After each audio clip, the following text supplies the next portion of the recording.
c'est de faire oublier ce que c'est.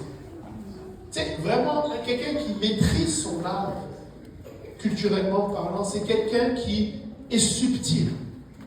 Il va faire passer ce qu'il veut faire passer de manière la plus subtile.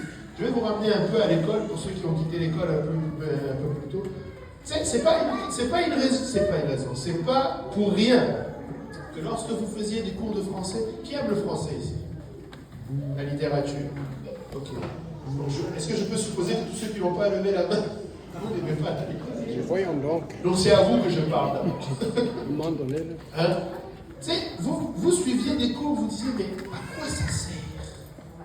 Les figures de style de ceci, les introductions de ceci, ça fait comment ça se tenir à la tête? Les litotes, les asymptotes, les ceci, les cela. Mais c'était la maîtrise de l'art, de la littérature, pour faire passer un message sans que vous le voyez. C'est vraiment maîtriser pour pas que ce soit plate si on se parle québécois. Amen. On veut éviter que tu décroches après la première page. Il y a 300 pages, il faut que tu lises jusqu'à la 300e page. Et certaines personnes vont lire un livre et dire « Ah, j'étais captivé ». Ah oui, tu es vraiment captivé. Et c'était ça l'objectif, de rendre captif. C'est la raison pour laquelle, lorsque l'on scrolle sur YouTube, Facebook, TikTok, tu n'arrives pas. Il y a des études derrière. Et on calcule le nombre de secondes après laquelle tu vas décrocher. Et il ne faut pas que tu décroches. La publicité était placée dans la télévision exactement au bon moment où on sait que tu vas pouvoir pas t'échapper de cette publicité. Et très souvent, même le son était boosté. Et souvent, les gens diminuent au moment de la publicité. Tout est étudié dans la culture. La musique, c'est pareil. Il y a toujours un phénomène. Ça va commencer, si on veut t'attirer, si on veut aller chercher chez toi la colère, on augmente les basses. Si on veut aller chercher chez toi la mélancolie, on augmente les aigus et on rajoute plus de choses un peu plus avec des vagues. Parce qu'on veut aller chercher tes émotions. Il y a tout un travail qui est fait derrière dans la culture pour que ce soit le plus subtil possible. Des fois même tu vas écouter, comme si tu ne comprends rien à ce qu'il dit. Mais qu'est-ce que tu fais? Tu portes encore plus attention à ce qu'il dit.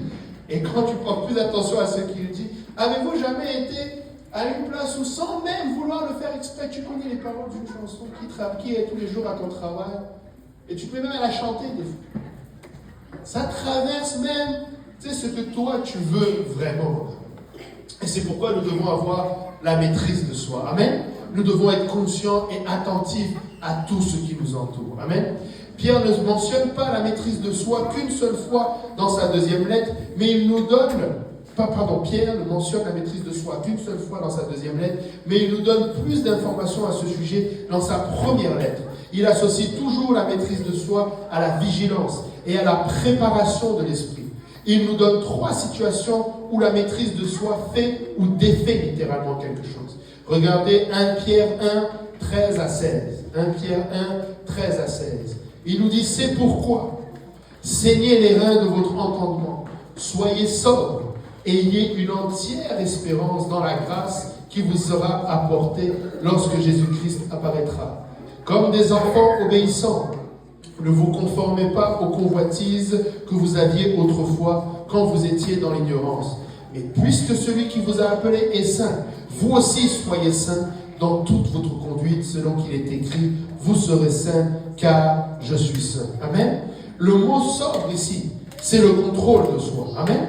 Il nous dit, soyez sobre, sachez vous contrôler. Amen. Et